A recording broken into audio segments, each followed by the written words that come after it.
En nuestro estudio de el libro de los Salmos, el día de hoy llegamos a un género nuevo de salmo que no habíamos tocado hasta el día de hoy, y ese género son los salmos de confianza. El género de los salmos de confianza, precisamente como su nombre lo indica, son salmos que están escritos para fortalecer nuestra confianza en el Señor. El único objetivo de esos salmos es que nosotros podamos hacer crecer nuestra confianza en Dios mediante principalmente tres cosas que la mayoría de los salmos de confianza tratan. Número uno, contienen declaraciones de fe. Es decir, escuchar declaraciones de fe de otros fortalece también nuestra fe. Además, este tipo de salmos de confianza también exponen las razones del por qué confiar en Dios, puesto que nuestra confianza en Él no únicamente es ciega, sino que hay un fundamento sobre el cual Dios nos pide confiar en Él. No solamente nos pide confiar sin mostrar nada, sino que Él se muestra como Dios y nos pide que confiemos en Él. Entonces, estos salmos nos dan razones del por qué confiar en Dios. Y finalmente, exhortan al pueblo a confiar en Dios. Esas tres etapas se encuentran en la mayoría de salmos de confianza, que se llaman así por el objetivo específico que tienen. Declaraciones de fe, razones por las cuales confiar en Dios y exhortaciones hacia el pueblo de confiar en el Señor. Así que si alguno de nosotros el día de hoy siente que su fe no está bien firme, o que tal vez se siente débil en el área de la fe, o hay circunstancias a su alrededor que están golpeando y debilitando su fe, o simplemente quieres tener más confianza en el Señor, este Salmo número 11 es para ti. El Señor lo ha puesto allí para fortalecer tu corazón, para animarte, para impulsarte a que sigas, a que continúes, a que no te des por vencido, a que sigas adelante. Este salmo, el día de hoy, el Señor lo ha puesto para tu corazón. El Salmo 11 se le atribuye a David. Y hay quien coloca, desde luego cuando hablamos de salmos atribuibles a David, lo primero que buscamos saber es en qué época de su vida ese salmo le es colocado a él, para saber un poco del contexto en el cual se encontraba David y por qué él escribe dicho salmo. En esta ocasión, muchos colocan este salmo al inicio de la vida de David, justo en el momento en el que el rey Saúl le declara enemistad y se declara como enemigo de David. Y Saúl comienza a tener esta serie de acciones de persecución sobre David, al punto en el que en una ocasión él lanza un objeto, una madera, una jabalina sobre David con el objetivo de matarlo. Y nosotros vemos una serie de situaciones en un tiempo que se desarrollan amplio, aunque en la Biblia lo vemos en un tiempo corto. Son una serie de días, semanas, meses difíciles para David, porque el rey de Israel le había declarado la guerra a él. Era apenas un joven, apenas estaba comenzando. Ciertamente era muy apasionado en las cosas que él hacía, era un gran soldado, él había comenzado a tomar reputación delante de todo el pueblo, pero bueno, algo muy diferente es que el rey te declare la guerra. Son cosas totalmente diferentes. Alguien poderoso, alguien contra el cual no puedes luchar, alguien con un chasquido de los dedos puede desaparecerte, puede hacerte sufrir, y ese era el tipo de enemigo que David ahora tenía. En esa situación difícil de enemistad contra el rey y la persecución intensa sobre él, es que se desarrolla este Salmo número 11. Así llegamos al versículo número 1, y lo primero que vemos que, aunque es un cántico, obviamente un salmo es un cántico, vemos que su estructura de inicio es como una conversación. El versículo número 1 es una conversación, solo que no tenemos, y no está allí desarrollada, toda la conversación, solamente vemos una parte. Pero por esas mismas circunstancias previas que yo les mencioné, es que nosotros podemos un poco asumir cuál es la demás o la totalidad de la conversación. Vemos a David hablando con un grupo cercano a él, amigos, tal vez una persona, alguien muy cercano a él, tal vez un grupo de jóvenes que funcionaban como consejeros, un grupo amistoso en el cual él se relacionaba. Pero vemos una plática con ellos, donde David está exponiendo todo lo que está pasando y cómo está siendo perseguido. Y entonces ese grupo cercano a David le da un consejo. Y el consejo que David recibe es huir. Ese grupo le dice a David, huye. Y así inicia el Salmo número 11. En el versículo 1, de inicio vemos que a David no le gusta el consejo, porque él dice, en Jehová he confiado. Y luego cuestiona a este grupo que da ese consejo haciéndoles una pregunta. ¿Cómo decís a mi alma que escape al monte cual ave? ¿Por qué ustedes me están diciendo que yo escape? Si yo he confiado en Jehová, yo he decidido confiar en Él, ¿por qué ustedes me están incitando a que escape? ¿Por qué ustedes me están diciendo que yo tengo que huir? Así inicia el Salmo número 11. Huir, al parecer, era la única y la mejor solución para este grupo que estaba aconsejando a David y que ellos estaban considerando la situación de David. La situación la conocía David, obviamente de primera mano, pero también era una situación que este grupo, estos amigos que estaban con él, también sabían. David evalúa la situación y él determina, yo quiero confiar en Dios, no voy a huir. Y este grupo de amigos cercanos evalúan la situación y dicen, David, nuestro consejo, lo mejor que puedes hacer es huir, escapa. En este ambiente de la decisión de David y el mal consejo de estos amigos o simplemente gente cercana, es que se desarrolla todo el Salmo número 11. Huir, aunque muchas veces parece la mejor solución, no siempre es una buena solución. David consideraba que la huida o la escapatoria de una situación de crisis no era la mejor solución. Y aquí nosotros podemos comenzar a preguntarnos, a intentar colocarnos en el lugar de David en una circunstancia así, ¿cómo resolveríamos un problema? Y podríamos comenzar preguntándonos, ¿cómo resolvemos los problemas que se presentan en nuestra vida? ¿Cómo resolvemos las situaciones de crisis? ¿Cómo resolvemos situaciones en las cuales el adversario es superior a nosotros en muchos aspectos? ¿Cómo superamos esas situaciones o esas circunstancias? ¿Cómo las enfrentamos? ¿Cómo las manejamos? Porque muy a menudo también para nosotros, al igual que estos amigos de David, pareciera ser que incluso en nuestra propia vida huir a veces es la mejor solución. E incluso peor, a veces pensamos que es la única solución. Pero, ¿acaso huir, escapar de los problemas será una buena decisión?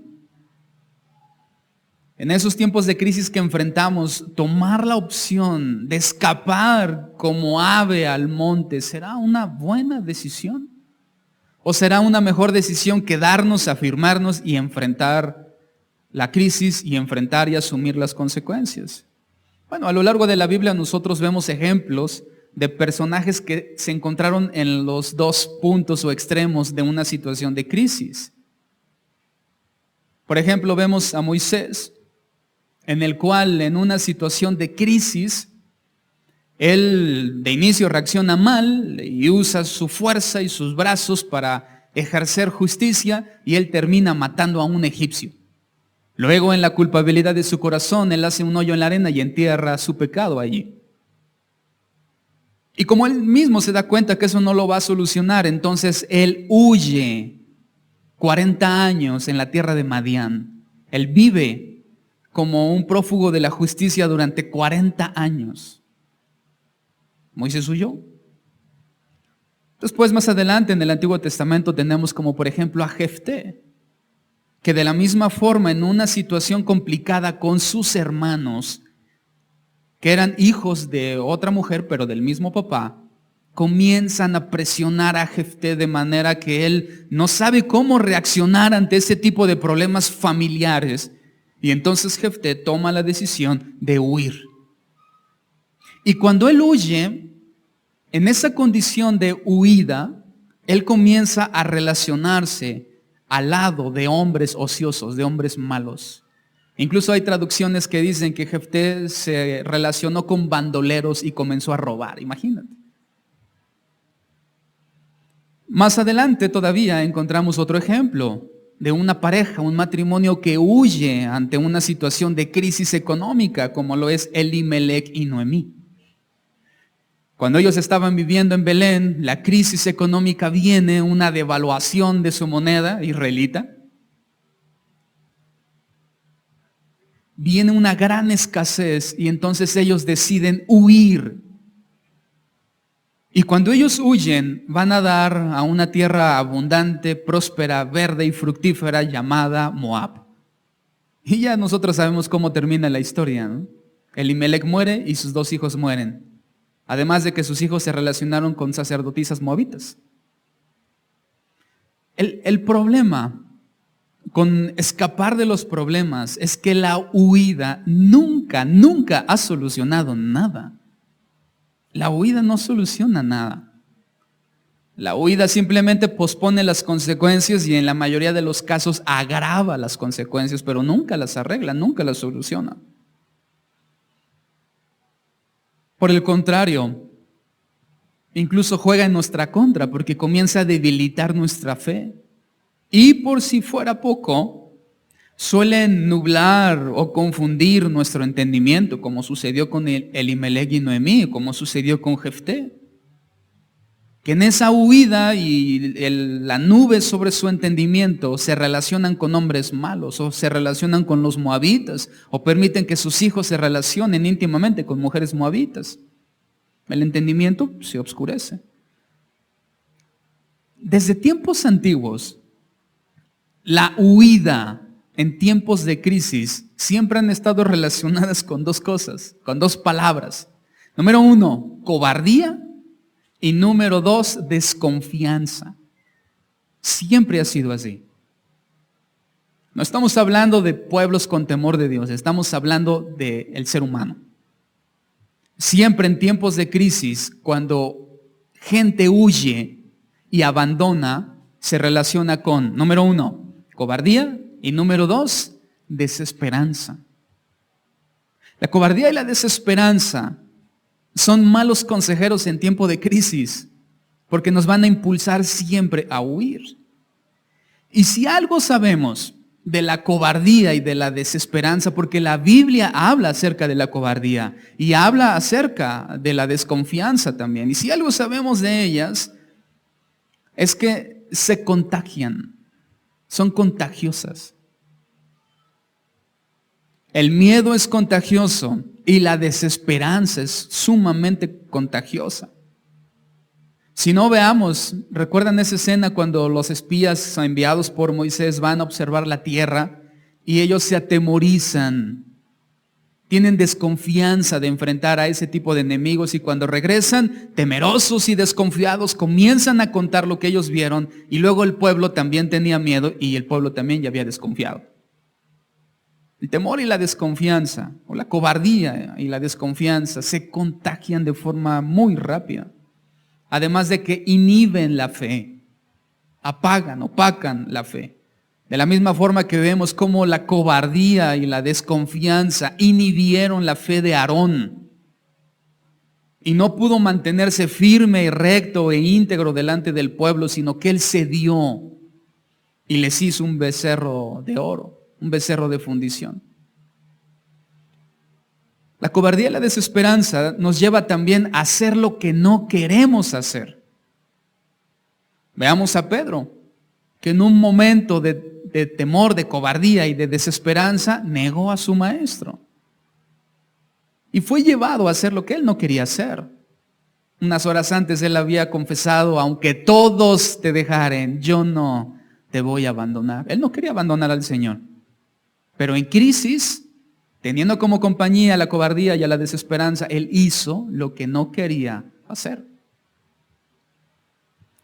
Si algo sabemos de David es que él no era ni cobarde ni desconfiaba del Señor. David era un joven, un chico valiente. Y era un chico con mucha confianza en el Señor. Y cuando él escucha el consejo de estas personas que estaban a su lado, él dijo, no, yo no voy a hacer eso. Yo no voy a huir. Yo he decidido confiar en el Señor. En este tiempo de crisis que estoy enfrentando, no voy a abandonar. No voy a huir a los montes como un ave. Como un ave que se asusta cuando viene un ser humano y el ave emprende su vuelo aún antes de que la persona se acerque.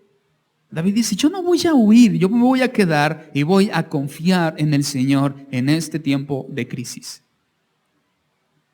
La palabra que usa David y que tiene que ver con confianza, en específico significa refugio. Es decir, nuestra Biblia, Reina Valera, traduce la declaración o la proclamación de la fe de David como en Jehová he confiado. Pero la palabra original habla más de refugio. Es decir, que lo que David está diciendo es, en Jehová me he refugiado. No solamente he decidido confiar en el Señor, sino que he decidido refugiarme en Él. Eso significa que tampoco confianza significa la omisión de la crisis. Tampoco David estaba considerando que por simplemente confiar en el Señor la crisis desaparecería, ¿no? Él sabe que hay crisis, él sabe que hay una situación complicada, por eso él usa la palabra refugiarse. Yo sé que hay una situación en mi contra, pero he decidido refugiarme del peligro en el Señor. Él era consciente de la crisis y él decide refugiarse. Una persona solamente se refugia cuando es consciente de la crisis que va a enfrentar. Si esa persona no es consciente de la crisis, no tendría por qué refugiarse. David tenía bien claro que su confianza en el Señor no representa una desaparición de la crisis o una resolución de la crisis. La confianza en el Señor nos sirve para enfrentar las crisis, para mantenernos en medio de las crisis, para resistirlas, para no abandonar o para no huir en medio de una. Por eso David dice, yo he decidido refugiarme en el Señor. Esa misma palabra o ese mismo uso de la palabra refugiarse, que aquí se traduce por confianza, la encontramos como ejemplo en el libro de Ruth. En específico, sobre la misma Ruth, cuando después de todas las penurias que ella había enfrentado, de que su esposo israelita muere y su suegra decide volver a su tierra y entonces ella se queda sin identidad, se queda sin esposo, se queda sin familia y se queda sin pueblo también, se quedó a la mitad. Y entonces Ruth decide seguir a Noemí, todos nosotros sabemos esa historia. En fidelidad, en amor, decide, tu Dios será mi Dios, tu pueblo será mi pueblo. Y cuando ella llega con Noemí a los campos de Belén, ella asume la responsabilidad y va a una tierra desconocida a espigar. Y se encuentra un príncipe azul, ¿no? A Boz. Y cuando Boz la mira, él ya sabía lo que había pasado con Ruth, él ya conocía la historia, simplemente le faltaba la imagen de aquella muchachita tan virtuosa y tan fiel. Ahora, cuando él le pone imagen a esa fidelidad, se enamora de ella, ¿no? Obviamente. Y cuando él la ve por primera vez y la ve humillada, recogiendo espigas en esfuerzo, en integridad, en fidelidad a su suegra, a su linaje, aceptando al pueblo, aceptando al Dios de Israel, Boz hace una declaración sobre Ruth que incluye la palabra confianza o la palabra refugio. Escucha. Y respondiendo Boz le dijo, he sabido todo lo que has hecho con tu suegra después de la muerte de tu marido. y que has dejado a tu padre y a tu madre y a la tierra donde naciste y has venido a un pueblo que no conociste antes. Jehová recompense tu obra y tu remuneración sea cumplida de parte de Jehová, Dios de Israel, bajo cuyas alas has venido a refugiarte. Es exactamente la misma palabra que David está usando. Exactamente la misma. Porque en lugar de huir en un tiempo de crisis a sus dioses, a su tierra, a la idolatría, ella decide refugiarse en un Dios al cual apenas estaba conociendo. Tiempo de crisis, entendido, ¿a dónde voy a correr? En un tiempo de crisis nosotros huimos. Ahora el problema creo que no tiene que ver necesariamente con huir, sino hacia dónde huimos. Porque huir hacia el mundo, hacia los dioses, está considerado como cobardía y desesperanza. Pero huir para venir delante de Dios y refugiarse en Él es la mejor opción. Es considerado como confianza. Y si tú te das cuenta, la circunstancia o la crisis en nada ha cambiado. El hecho de que Ruth haya decidido ir con Noemí, eso no le devolvió a su esposo. Eso no le devolvió la felicidad. Eso no eliminó la crisis, no, la crisis seguía allí. Simplemente ella decidió enfrentarla refugiada en el Señor. Lo mismo pasa con David. Y en teoría, lo mismo debería pasar con nosotros. La crisis va a seguir allí, hermanos. El asunto es cómo nosotros la enfrentamos. Y refugiarnos en el Señor no necesariamente resuelve la crisis, pero sí nos da la fuerza para mantenernos y enfrentarnos a esa crisis sin huir. Y eso ya es mucho para nosotros. Seres humanos con una naturaleza caída, y es mucho el no huir. Porque la tendencia del hombre es siempre huir, siempre. Creo que son más veces las que podemos contar en nuestra vida que hemos tenido la tentación de huir que las que hemos tenido la decisión de quedarnos. Tal vez ustedes vienen de una familia donde alguno de sus padres huyó en tiempo de crisis. Porque los matrimonios se destruyen así. Espero en Dios no sea así, pero tal vez tú a lo mejor el día de hoy estés pensando huir también de algo. Tal vez hayas estado considerando que dejar es mejor opción. Que correr como ave a un monte o volar como ave a un monte es la mejor opción. Y la realidad es que vemos que confiar en el Señor y refugiarnos en Él es siempre la mejor opción. De las figuras más distintivas en el Antiguo Testamento para referirse a Dios como refugio, encontramos varias. Yo busqué algunas. Por ejemplo, tenemos castillo. Castillo fuerte es nuestro Dios. Tú eres mi castillo. En otras ocasiones se presenta a Dios como roca. Una roca firme, una roca fiel, en la cual nos podemos refugiar. Y en algunas otras ocasiones todavía más directo habla de ciudades de refugio. Y todas ellas son una alusión directa a Jesucristo como fuente de refugio.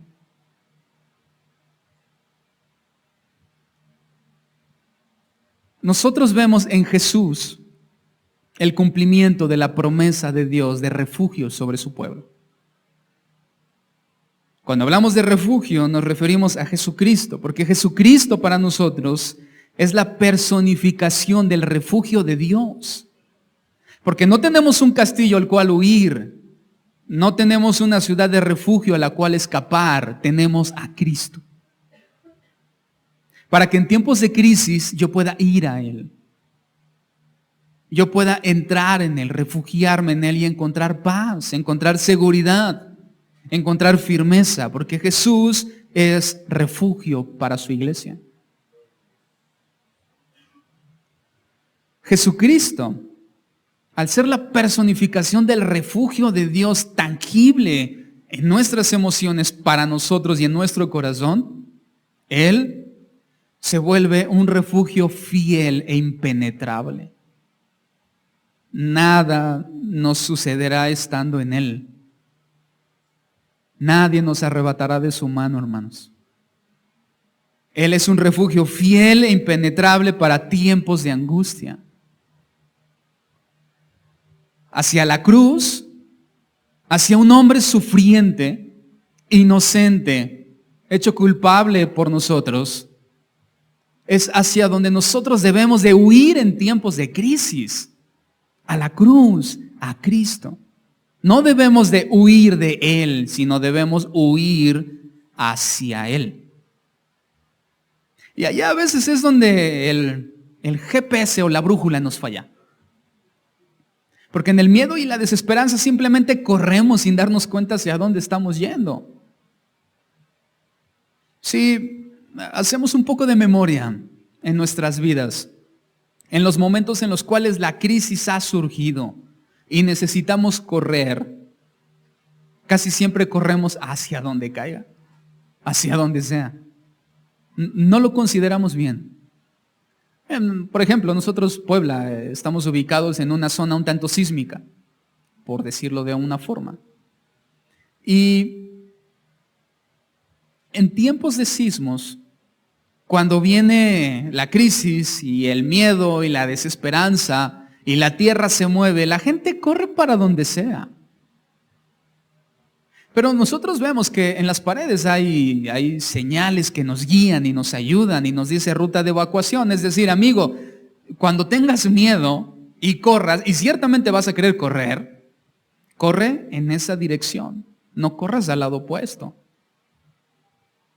Nos guían esas señales. ¿Por qué? Porque el ser humano suele correr para cualquier lugar. El creyente en situaciones de crisis puede correr hacia cualquier lugar. Es por eso que Dios nos ha dejado su palabra que nos señala y nos dice, mira, cuando venga el tiempo de crisis y la situación esté mal y tú quieras correr y vas a querer correr, corre hacia allá. No corras allá, corre hacia mi Hijo, corre hacia Cristo. Refúgiate en Él, ve, Él es la zona segura, corre a Él.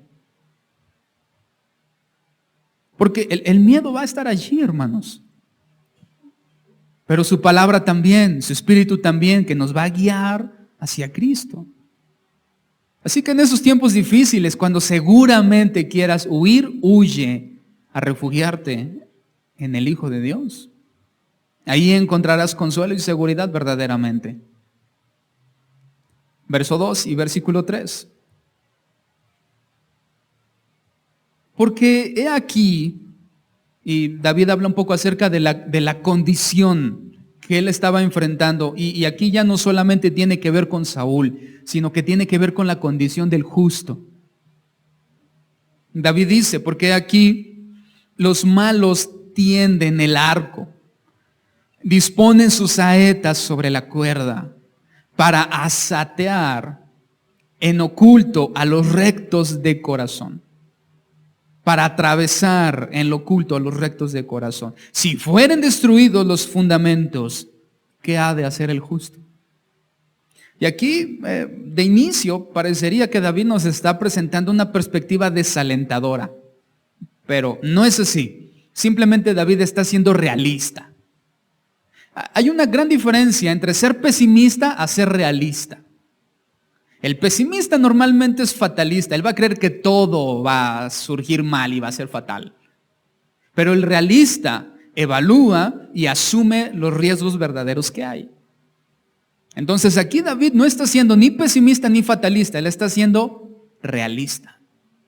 Y nosotros tenemos que aprender de la realidad de la cual David habla. Y allí presenta dos circunstancias reales en la vida del justo, dos. Primero, David dice que los enemigos de Dios están al acecho de los rectos de corazón. Asume esa realidad. Los enemigos de Dios están al acecho de los rectos de corazón. Realidad número 1. No es cuestión de ser pesimista ni fatalista, es realidad. Realidad número 2. Vivimos en un mundo sin fundamentos. 2 realidades para David. Ahora tú piensa, si ya eran realidades para David, ¿qué tan reales eran ahora para nosotros? Los enemigos de Dios están al acecho de los rectos de corazón. Y número 2, vivimos en un mundo sin fundamentos. Es decir, por un lado, los malos, los enemigos de Dios, aquellos que no han puesto su confianza en Él, enemigos del Señor, de una o de otra manera, cercanos o lejanos, de forma descarada o de forma discreta, directa o indirecta, intencional o no intencionalmente, terminarán lastimando al justo. Es una realidad. No importa bajo qué circunstancias o condiciones, terminarán lastimándote. Los malos terminan lastimando a los justos, a los rectos de corazón, una realidad, y no podemos omitirla. Oh, pastor, pero mis hermanos nunca van a atentar contra mí. Mis padres nunca van a hacer nada malo contra mí. Mis hijos nunca, no, tan buenos que son ellos, nunca van a hacer nada contra mí. La realidad es que los malos de corazón, los enemigos de Dios, terminan lastimando el corazón del justo. Y entendamos esa primera realidad, así va a pasar. Que no haya pasado no significa que no sucederá. Es la realidad. Tampoco te lo digo para que en cuanto salgas vayas a la defensiva por todas partes. Eso sería pesimismo. Yo te hablo de realismo.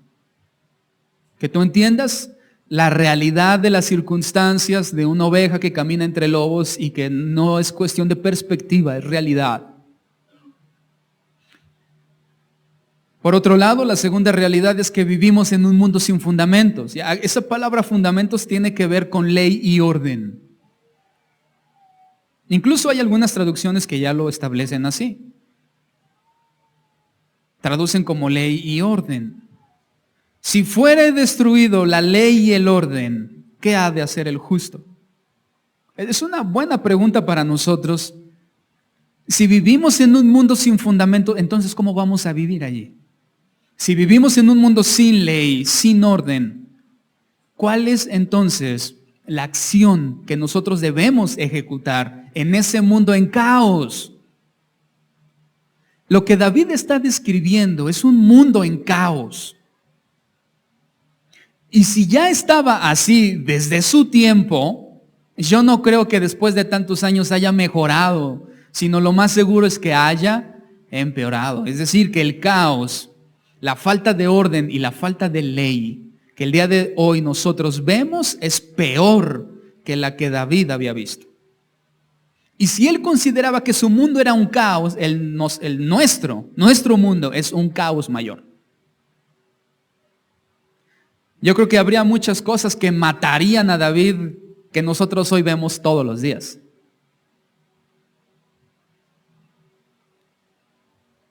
Nosotros vivimos en un mundo en caos, en un mundo sin orden, en un mundo sin ley. Nosotros vivimos en una jungla, en una selva, donde sobrevive el más fuerte y el primero en morir es el más débil.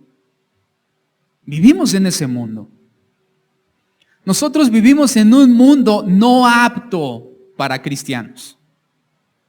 No es apto para desarrollar nuestra vida cristiana, no es apto para la madurez espiritual. Vivimos en una jungla que no es apta para nosotros. Nosotros somos la presa. No es apto para nosotros. Y por si todavía no nos ha quedado clara la realidad de que vivimos en un mundo contrario y no apto para nosotros, en el cual somos la presa, hay algunas definiciones específicamente del Nuevo Testamento que hablan acerca del mundo, es decir, cómo los escritores del Nuevo Testamento definen el mundo en el cual viven. Ya vimos cómo lo definió David, pero ahora, ¿cómo lo definen los escritores del Nuevo Testamento? Y aquí voy a ir un poco rápido, así que Si quieres, toma nota de los pasajes, pero pon atención. Escucha cómo definen escritores del Nuevo Testamento este mundo, en el cual tú vives, Primero, el apóstol Juan, él dice, primera de Juan 2, capítulo 2, verso 16, porque todo lo que hay en el mundo, los deseos de la carne, los deseos de los ojos y la vanagloria de la vida, no proviene del Padre, sino del mundo. Primera de Corintios, capítulo 3, verso 16. La sabiduría de este mundo es insensatez para con Dios. Primera de Juan, capítulo 5, verso 19. Sabemos que somos de Dios y el mundo entero está bajo el maligno. Efesios capítulo 2, versículo 1 y 2. Allí dice que la corriente de este mundo es una vida de delitos y pecado conforme al príncipe de la potestad del aire. Santiago 4, versículo 4, dice que la amistad del mundo es enemistad contra Dios. Primera de Juan capítulo 2, versículo 15, no améis al mundo, ni las cosas que están en el mundo. Si alguno ama al mundo, el amor del Padre no está en él. Primera de Juan capítulo 4, verso 3. Todo espíritu que no confiesa que Jesucristo ha venido en carne no es de Dios. Y este es el espíritu del anticristo, el cual vosotros habéis oído que viene y que ahora ya está en este mundo. ¿Se dan cuenta? ¿Tú crees que eso es un hábitat adecuado para que un creyente desarrolle su fe, su espiritualidad y su madurez? En lo absoluto. No es un medio adecuado. Pero a pesar de todo lo que el creyente tiene en contra, David dice algo en el verso 4. Ya entendimos las circunstancias y las condiciones. Mira lo que dice en el verso 4. A pesar de que el mundo está así, David dice, Jehová está en su santo templo. Salmo 11, verso 4. Jehová está en su santo templo. Luego dice, Jehová tiene en el cielo su trono. Sus ojos ven, sus párpados examinan a los hijos de los hombres. Qué interesante, ¿no? Porque de principio pareciera que David nos está desanimando del mundo en el cual vivimos. Pero luego David nos presenta una realidad espiritual que va más allá de este mundo y de su condición. David dice que Jehová está en su santo templo. Luego dice que Jehová tiene en el cielo su trono.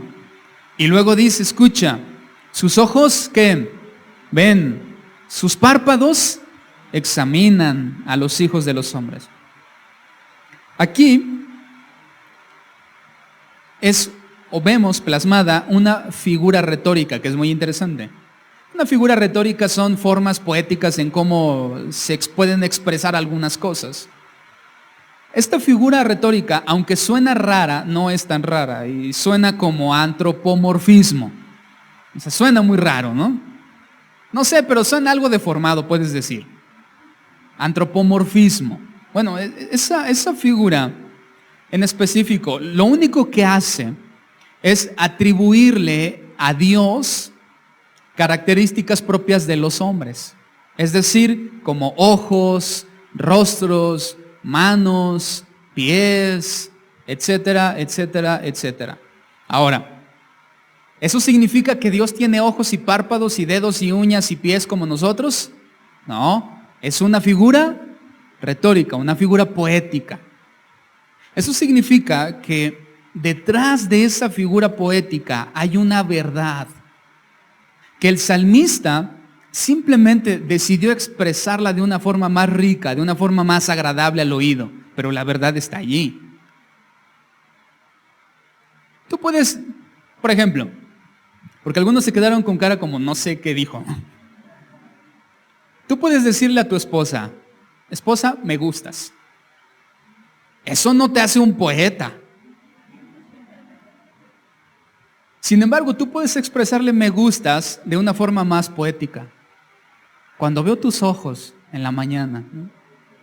Y me acerco y percibo tu dulce y agradable aroma, mi mente vuela y eso ya suena más poético, ¿no? Sin embargo, la verdad que está detrás de esa poesía, ¿cuál es? Me gustas. Punto. Pero en lugar de decir me gustas, en lugar de el salmista decir, Dios es justo, Dios es el bueno y Él ve todas las cosas, Él lo hace de forma poética. Jehová está en su templo. Jehová tiene en el cielo su trono, sus ojos ven y sus párpados examinan a los hijos de los hombres. Ok, está bien, pastor, ya sé que eso es poesía, pero ¿cuál es la realidad? Bueno, la realidad de lo que David está diciendo es Jehová es rey. Punto. Jehová es rey. No importa cómo esté el mundo, no importa el peligro, no importa la crisis en la cual estemos, es más, ni siquiera importa cómo reaccionemos. Podemos reaccionar bien o mal, pero Jehová sigue siendo rey. Nada modifica su reinado a pesar de las acciones que su creación toma. Es lo que David está diciendo. Jehová es rey. Pastor, pero yo no veo que Dios esté reinando. Ok, el que no esté reinando aún no significa que no se haya rey. Porque, por ejemplo, recordemos que David había sido ungido como rey. David era rey, pero todavía no ejercía su reinado. Y nosotros vemos esa aplicación en Cristo. Cristo es rey. Y su reinado se manifestará el día que el Padre ponga a todos sus enemigos por estrado de sus pies. Y entonces Él va a reinar. Pero Cristo ya es rey. Luego dice, Jehová reina desde los cielos.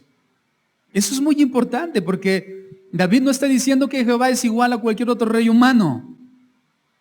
Su trono está en los cielos. ¿Desde dónde reina Él? Desde los cielos. Todos los gobiernos de la tierra están sujetos a Él y estarán sujetos a Él. Y los que no se sujeten se inclinarán ante Él. Porque Él reina desde los cielos.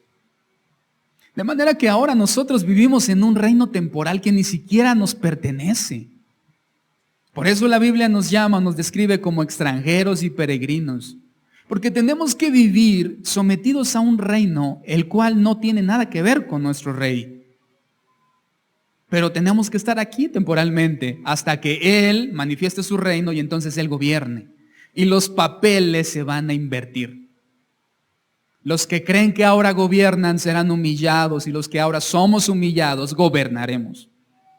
Y no será temporal, será eterno. Jehová ve todas las cosas. David dice, sus ojos ven. ¿Qué significa eso? Que Dios ve todas las cosas. Pero mira, escucha esto. El que Dios vea todas las cosas, normalmente nosotros lo tomamos como un estímulo para no hacerlo malo. De alguna forma como para amedrentar a alguien. Yo te estoy viendo, hijo. Entonces el hijo dice, no voy a hacer nada malo porque mi papá me está viendo. Esa no es la perspectiva que David considera aquí. Es decir, David no está diciendo, no hay que hacer lo malo porque Dios nos ve. No. David lo que aquí está diciendo es que nosotros debemos hacer lo bueno porque Él nos ve. No importa que no veamos beneficio de hacer lo bueno. David dice, Dios nos ve.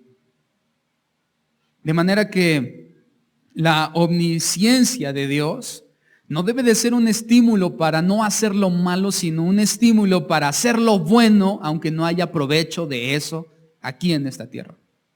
A eso se refiere David.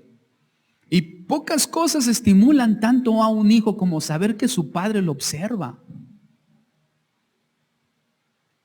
Tú quieres estimular a tu hijo y quieres animarlo, obsérvalo. Pero no lo observes para juzgar y condenarlo y señalar sus errores. Obsérvalo para animarlo y apoyarlo. Tu hijo va a creer que es Superman. Él va a creer que puede hacer todas las cosas. ¿Por qué?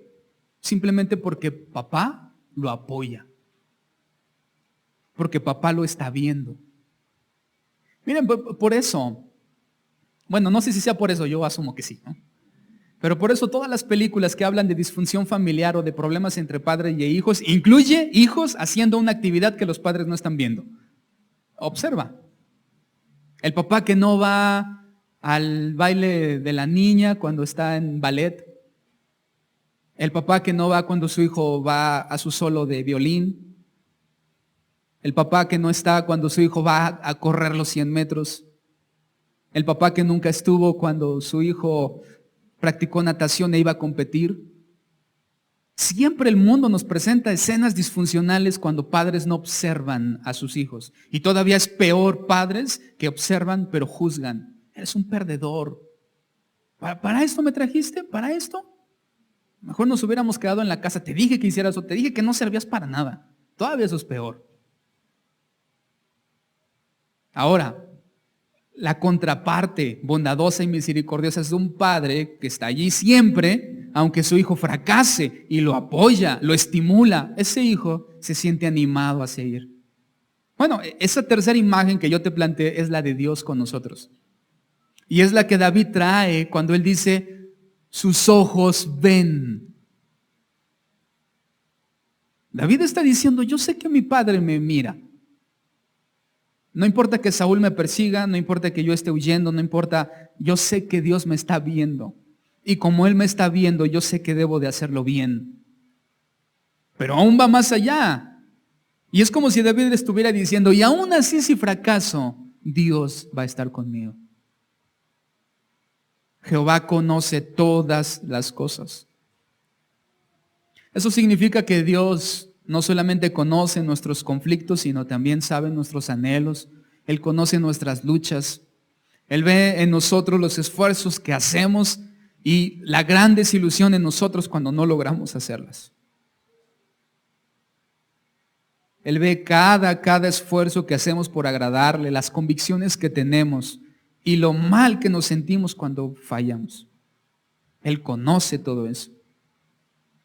De manera que podemos desarrollar con Él una interacción plena e íntima porque Él conoce todas las cosas.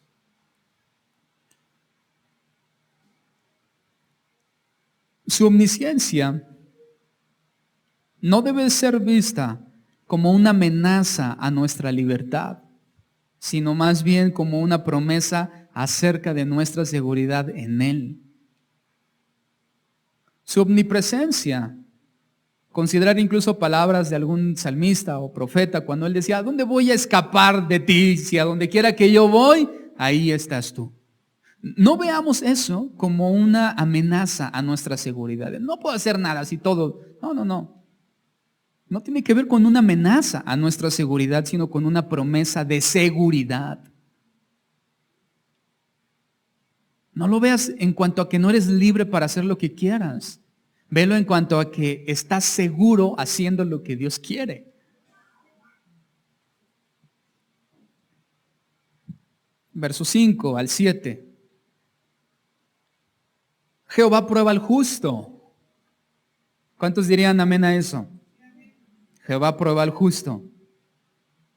Pero al malo y al que ama la violencia, ¿qué dice? Su alma, el alma del Señor, los aborrece. Y nota que seguimos en la misma figura retórica de antropomorfismo, es decir, atribuyéndole a Dios características propias del ser humano. Es decir, esto sigue siendo poético.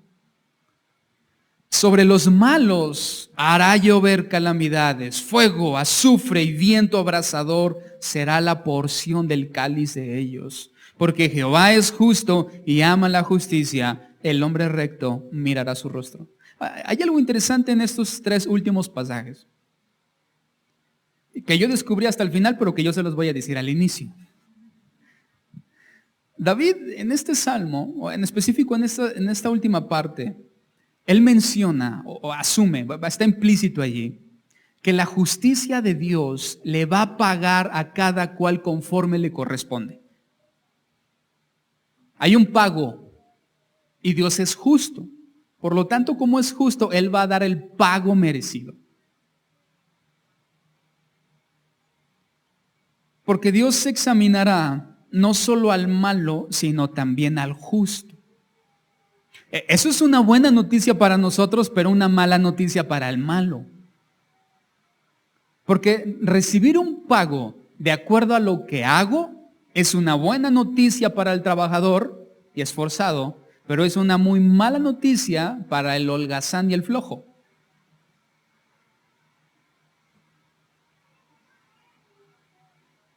El que Dios sea justo y que va a pagar justamente, sin falta, es una buena noticia para el justo, pero una mala noticia para el malo.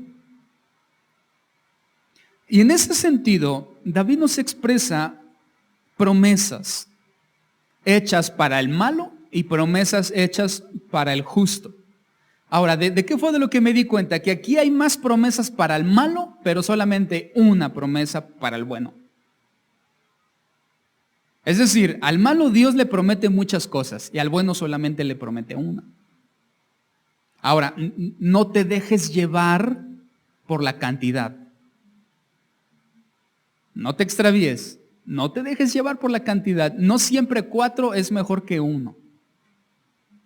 Sobre todo cuando hablamos de golpes en la cara, ¿no? No siempre más es mejor. Aquí David expresa 3 promesas hechas al malo y una promesa hecha al bueno. ¿Cuáles son las promesas que Dios hace al que ama la violencia? Ahora tú considera que el pago de esas promesas no es para la vida presente, sino es para la eternidad. Eso significa que cuando Dios te da un beneficio o bendición en la tierra, ese beneficio cae dentro de lo temporal y lo que tiene un fin. Si Él nos da una bendición, una recompensa en la eternidad, cae sobre lo eterno y lo imperecedero. ¿De acuerdo? Entonces estas promesas son hechas no para la vida presente, sino para la eternidad. ¿Cuáles son? Número 1, Jehová prueba al justo, que aquí justo no significa solamente sobre el justo, sino que incluye Dios prueba al justo y al malo, a los dos. Pero, y aquí viene la primera promesa, al malo y al que ama la violencia, su alma los aborrece. Y esa palabra, aborrecer, habla de un rechazo hostil. Habla de un menosprecio. Es decir, que al malo en la eternidad, Dios lo va a rechazar de forma hostil y lo va a menospreciar. Ahora la pregunta es, ¿Dios es malo por hacer eso? No, Él sería justo y estaría dando el pago justo. Así como el malo en la tierra fue hostil y lo menospreció, en la eternidad Dios lo va a rechazar de forma hostil y a menospreciarlo. Y hostil, nosotros podemos rechazar a alguien de forma amable o de forma hostil. De forma amable es, mira, ¿puedes hacerte un metro lejos de mí, por favor? Y el rechazo hostil es, quítate de aquí, ¿no? Un empujón y al suelo. Eso es un rechazo hostil. No, aquí David habla de un rechazo hostil. Su alma los aborrecerá, los empujará. No quiero verte, no quiero nada contigo. Aléjate de mí. Rechazo hostil. Promesa número 2. Sobre los malos hará llover calamidades. Fuego, azufre y viento abrasador. Hará caer sobre ellos calamidades. Y mira que el malo vive como si nunca le fuera a ir mal. Porque ahora creo que el creyente es el que sufre las calamidades y al que le llueve sobre lo que ya está mojado, ¿no? Pero en ese entonces, en la eternidad, Dios dice que al malo le lloverán calamidades. Es decir, una tras otra, otra y otra y otra, por toda la eternidad. Lluvia de calamidades, fuego, azufre y viento abrasador será el cáliz, o la porción, mejor dicho, del cáliz de ellos. Ahora, en la Biblia, principalmente en el Nuevo Testamento, cáliz siempre está relacionado con la ira de Dios. Es decir, que la ira de Dios caerá sobre ellos. ¿Y cuántas promesas recibe el justo? ¿Cuántas? Solo una. ¿Cuál es la promesa sobre el justo? Él mirará mi rostro. Él mirará mi rostro. Yo no sé si tal vez te haga parecer poco, pero la realidad es que su rostro es mucho. ¿Sí estamos de acuerdo o no? El rostro de Dios significa 4 cosas. Y con esto terminamos. 4 cosas. Número 1, significa su favor. Número 2, su gracia. Número 3, su bendición. Y número 4, comunicación directa. Todo eso incluye mirar su rostro. Su favor, su gracia, su bendición y comunicación directa. De hecho, termino, cuando en otras porciones, principalmente del Antiguo Testamento, se usa la palabra que se traduce aquí por rostro, aquí la promesa de David de parte de Dios es: el justo mirará mi rostro. Esa palabra rostro, en otras porciones del Antiguo Testamento, se traduce como presencia. También se puede traducir como estar delante de. Se traduce también como intimidad. Y se traduce también como hablar. Hablar como tipo cara a cara. ¿Recuerdas que una de las analogías del rostro de Dios es Moisés con Dios? ¿Te acuerdas? Cuando dice: yo con mi siervo Moisés voy a hablar cara a cara. Y significa esas 4. Presencia, estar delante de Él, comunicación directa y una interacción propia.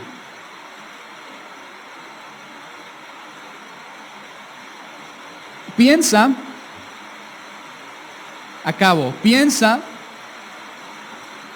en el momento más dulce que hayas tenido en tu vida caminando con Dios. Piensa, cierra los ojos. Todos cierren sus ojos. Piensa en el momento más dulce que hayas tenido delante de Dios, el que tú quieras, en el cual Dios haya mostrado su favor para contigo, en el cual haya mostrado su gracia, en el cual te haya bendecido, haya tenido una interacción contigo, su presencia, estar delante de Él, su gracia, etc. Piensa en ese momento dulce. Ahora, escucha, ese momento dulce es solamente un vistazo fugaz de lo que vas a recibir en la eternidad. Esto fue solamente temporal.